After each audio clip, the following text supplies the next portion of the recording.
Welcome to the Hum Baby Baseball Podcast. I'm kind of a big deal. Where we talk San Francisco Giants. So you're telling me there's a chance? And cover the latest stories in Major League Baseball. I never heard of half of these guys. Thanks for tuning in and enjoy the show. I'm bringing my broom because you know why? It's a mess. It's a mess. Ladies and gentlemen, what is going on in 2026 with the San Francisco Giants? This team was not supposed to be this bad, not even close. We kind of expected this with the 2024 White Sox, the 2025 Rockies, some of the recent Oakland A's teams, or Sacramento A's, although they're getting better. There's certain teams that are not that great on paper, and they're probably not going to be that good on the field. Giants weren't that bad on paper. Well, we'll take a look at them, but Giants made moves. They're trying to compete somewhat. They're not signing everyone like the Dodgers, but they have some players. What is happening this year? Because this is embarrassingly bad. This is not just normal bad. This is embarrassingly bad. And so bad that articles are coming out, videos are going viral talking about the San Francisco Giants. Basically, the Giants are the laughingstock of Major League Baseball right now. Giants are an absolute mess. This article says at least 4 Giants will be gone by the trade deadline, including Tyler Mahle, Adrian Houser, who just had his best start of the year, but the offense could not hook him up, and the bullpen fell apart a little bit. You have Ryan Borucki, they think is going to be gone, and Patrick Bailey. We have a problem with the catching position. Now with Jesus Rodriguez showing some interesting promise here early on. Daniel Susac was just raking, absolutely. And we have to talk about the Patrick Bailey situation because now just those two guys, Eric Haas has even hit okay in very limited opportunities. Patrick Bailey's the one catcher who may have 2 gold gloves, but the bat has been rough, to say the least. And we'll get into all that, but right now, bottom line, right there, San Francisco Giants are tied for last with the Rockies. The Giants are in the company of the Rockies, although the Rockies statistically are better than the Giants. You can see the negative 42 run differential for the Giants, negative 29 for the Colorado Rockies. They're in a huge tailspin right now. They've lost 6 in a row. Giants have technically only lost 2 in a row, but they're 2-8 in their last 10. Got swept in an entire road trip, 0-6.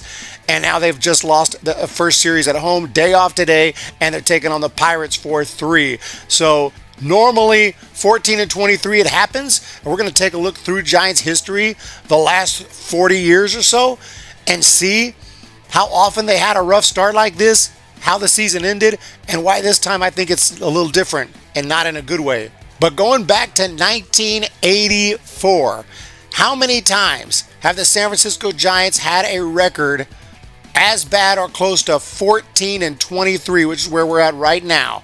And how did this season end? And as I looked back every year going back to 1984, it's interesting that more often than not, this season is going to end kind of similar to how you did in your first 37 games. Now, not always. Sometimes you have a really rough start and pick it up and get hot and end up with a decent record. Sometimes you start out hot and fall apart. Seems like that happens a little more often. But you go back to 1984, the Giants had this very record 2 straight years. In 84 and 85, they were 14-23. Both years they finished with a horrific record. In 84, 66-96, and 85, 62-100. 37 games is not a small sample size. That's 2 NFL seasons. That's not a small sample size. That's 37 games. And while there's still plenty of time, there's lots of season left, oftentimes that's who you are. That's who we thought you were. You jump into 86 and 87, all of a sudden, they had a good record after 37 games. They had a record above 500 and finished with a record above 500. In 87, they made the playoffs. Then in 88, you have a record about 500. And they finished a little bit above 500, a respectable record, not enough to make the playoffs back then. '89, they had slightly above 500, which puts you in a position where you can get hot. And they did. Had a great rest of the year. Won the pennant, went to the World Series that year. Then a couple of non-playoff years. Again, really rough starts. 1990, they were 15-22, only one game better than they are right now. After 37 games, they got better the rest of the way, but still fell short. But this shows it's possible to get hot the rest of the way and finish 85, 86 wins. That is on the table. I don't know if this team is capable, but there is time. But the next year they were 12-25. That's their worst record in the history. Well, not the history, but going back to 1984. I didn't go through the entire franchise history, but going back to 1984, the worst record they had after 37 games was 12-25, and they ended up with 87 losses. They actually got a little better. Could have been worse that year. I remember that year. But that was the year around the time that the Giants were thinking about moving. And in 92, they were pretty much sold. And that year they had a decent start. Things completely fell apart. The team was sold, moving to Florida. It was not a good vibe in 92. Team got saved. Bonds came along. They started hot, 23-14, finished with 103 wins. Absolutely should have made the playoffs, but that was just the year before the wild card was instituted. But you can see when you have a good 37 games, typically, you have a good final record. 1994, they were doing all right. 3 games above 500, and then they started to struggle, but the season never finished. That was the strike year. Finished with a record of 55-60. And again, when they're having a great season after 37 games, they tend to do well. Made the playoffs in 97. They were 23-14 after 37. In 2000, they were around 500, and they came back, and they had a very, very strong rest of the year, had a strong second half, and they made the playoffs in 2000. But after 37 games, they were 500, or one game below. That gives you that opportunity to get hot. When you fall into a record like this, very difficult to bounce back. Like I said, it has happened before. In 2004, 15-22, and they finished 91-71. So that year it happened. They didn't make the playoffs, but nowadays that would be good enough to get in. But then again, in 2004, they had a guy by the name of Barry Bonds, who had a 10.6 WAR and was an absolute machine, winning the MVP. Giants don't have anything even remotely like that this year, obviously. And they also had a rotation that was pretty strong with Jason Schmidt going 18-7, Brett Tomko, Kirk Reeder. So they had some guys that year, but still, it wasn't the most impressive team ever, and they really had a nice bounce back year. And you can see up here all that red at the beginning of the year, and then all of a sudden they played a lot better, and they were hot down the stretch, and ended up finishing 91-71. Not good enough to make the playoffs, like I said, but that would make the playoffs nowadays. So technically it's not over. We remember the 2019 Washington Nationals. They got off to a pretty rough start in 2019, ended up winning the World Series. So you're telling me there's a chance? But typically when you have a record like this after nearly 40 games, you're not going to bounce back. It's very rare. 2008, they were 15-22, finished with 90 losses. And going back, you can look at the World Series years. Every year they had a decent record after 37 games. Even if it's around 500, at least that gives you that opportunity to get hot and slip in. Now, in 2017, that was the last time they were this bad after 37 games. Finished the year with 98 losses. This is the worst the Giants have been after 37 games since 2017 record-wise. But I think they're even worse. And I can't say I've gone back every year and looked at this, but I can tell you I highly doubt that in any of those seasons they were last in runs, last in home runs, last in RBIs, last in walks, last in stolen bases, last in on-base percentage, last in OPS, not just in the National League, in all of Major League freaking baseball. They're not last in slugging, but guess what? Second to last. Only the Mets are worse. And I'm going to be fair. We'll look at some of the other numbers that they're not so bad in. Still not great. In batting average, they were up there. They were like 10th or 11th not long ago. They've been falling fast.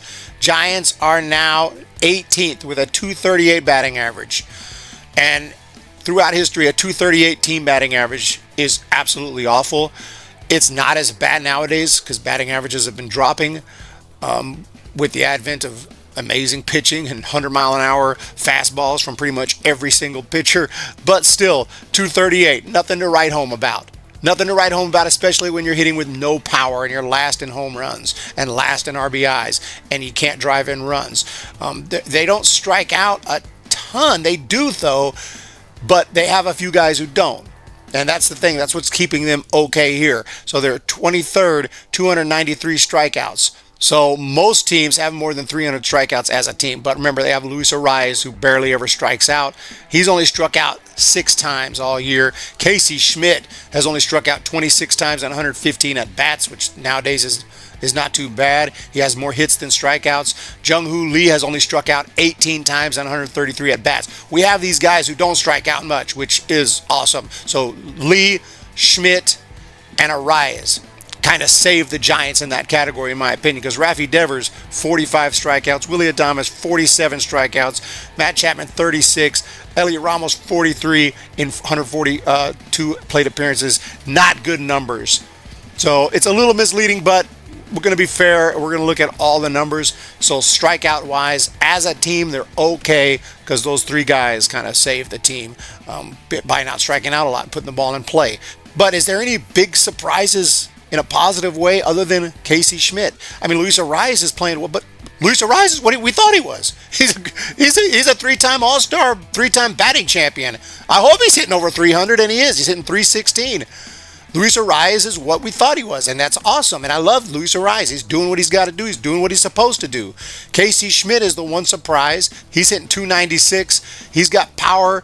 He's only got 5 walks, but I think that number is going to jump up quick. He's improving his approach as the season goes along. You can see Casey Schmidt is he could have a breakout year. Let's just say that. So there is some positives there, but overall, the guys who are really the superstars, and I said earlier, this team looks like a good team on paper. Rafael Devers, he's a 3-time All-Star, superstar player, ranked number 46 on the top 100 players right now. Coming into the 2026 season, 2025, he was ranked number 21. So he did drop a little bit. But according to MLB Network, Devers is better than George Springer, better than Bo Bichette, better than Jeremy Pena, better than Jacob deGrom, better than James Wood, better than all these guys here, better than Mason Miller. I don't think so. But, no, different positions. But Devers is hitting 221. He did hit a home run yesterday, but in a losing effort, 221 with 3 bombs. He's got a negative WAR by almost 1. In other words, if we had an average first baseman, according to Sabermetrics, Giants would have an extra win. Oh, what? And Willy Adames, negative WAR. He's hitting he's hitting below the Mendoza line, 194, just 3 home runs. Matt Chapman, his average is dropping quick. He's down to 234. He was okay not long ago. He's in a slump. He's got 1 single home run this year. These numbers are bad. And by the way, back to Adames, 6 RBIs, or RBI, however you want to say it, all season long. 6 in 36 games. And we can do a little math. 162 divided by 36 games, that's 4.5. So you multiply that by 6, he's on pace for 27 RBIs. He's on pace for 27 RBIs over 162 games played, and probably less than that because he may not play in every game. Now we've brought up some guys. Eldridge so far hasn't done too much. He struck out 3 times yesterday. Christian Koss never plays. He literally rides the pine. I've never seen anything like it at the big league level. He is just there.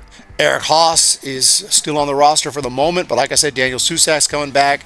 I don't know Haas's situation. He's got quite a bit of big league experience, so I don't think they can just option him. I think that he'll have the right to refuse a minor league assignment.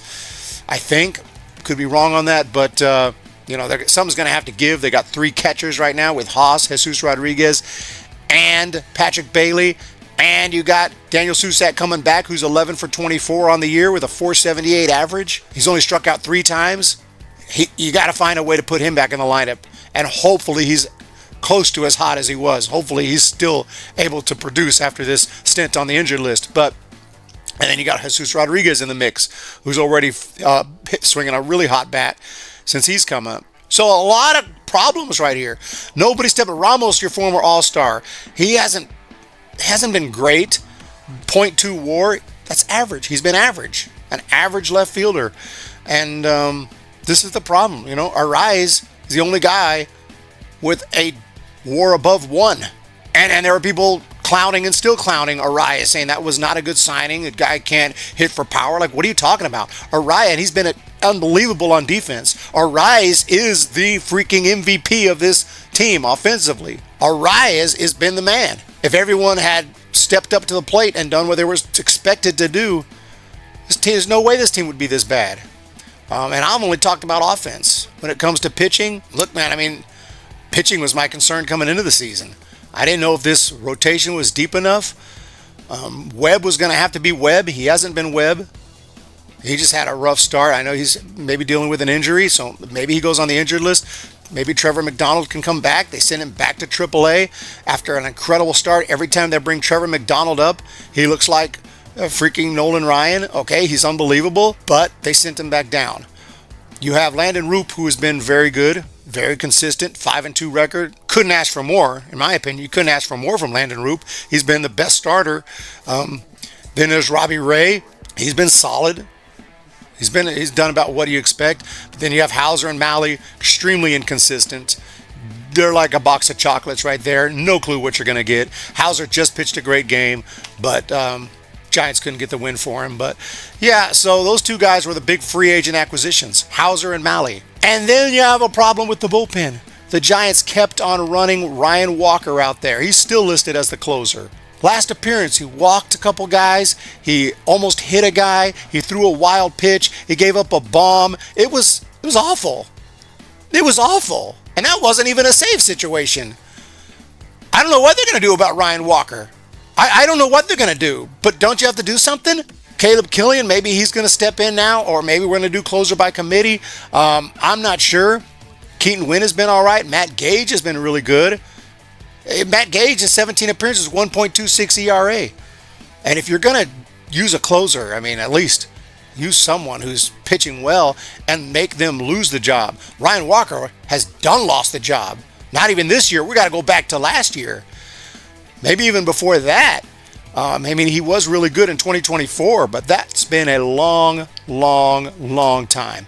And then Baraki is not exactly lights out either. Brew Baker's been solid. Some of these other guys have been pretty good. Yoel Peguero's back now, so we'll see.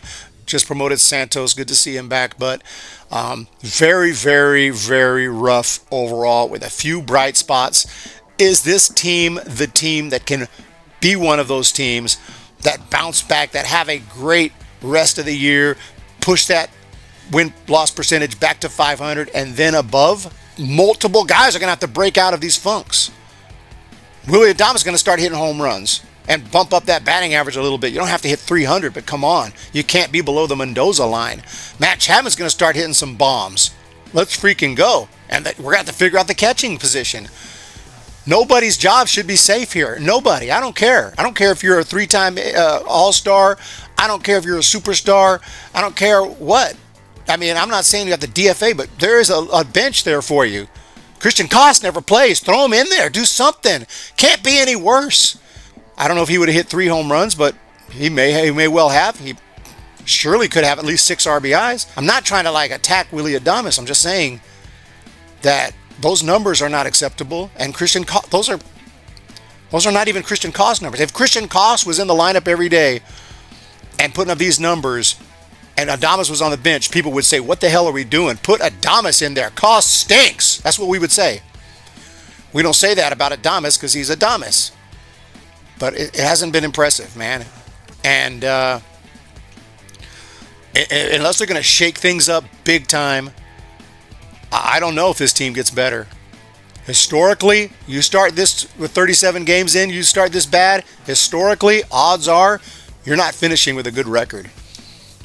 It has happened before. 2004, they had Bonds, they had A.J. Pierzynski. I'd love to ask him about that season. If he remembers starting 15-22 and then getting hot the rest of the way, ended up with 91 wins. That's an interesting question because it has happened before. So there is hope. There is hope, but they're going to have to shake things up. I don't know how much of this you blame on Tony Vitello. I don't know how much of this you want to blame on Buster Posey. I mean, he got guys. He traded for Devers. Is that a good trade in retrospect? As much as I like Devers, no. Kyle Harrison's looking amazing with the Brewers right now. We'd love to have him in this rotation. And James Tibbs III is absolutely tearing up AAA. Yes, it's the PCL, but he's still absolutely raking down there, more so than any other hitters down there. And if he was with the Giants and doing that with AAA River Cats, we would have brought him up already. But the Dodgers don't need him, so he's just going to rot in AAA like Ryan Ward and some of the guys that they used to just stash down there until they'd get an opportunity elsewhere. But like Michael Bush, too, it's happened before. So anyway, yeah, let me know what you guys think. Thank you so much for checking out the video and the podcast. Have a wonderful day. And let's freaking go, man. Put it together, dude.